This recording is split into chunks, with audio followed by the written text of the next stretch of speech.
فصبر جميل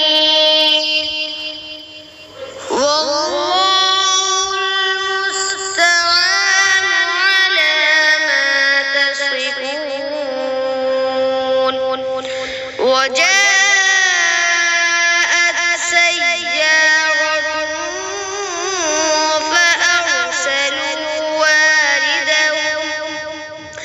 فأرسلوا والدهم فأدلى دلوه قال يا بشرى هذا غلام وأسروه بضاعة والله عليم بما يعملون.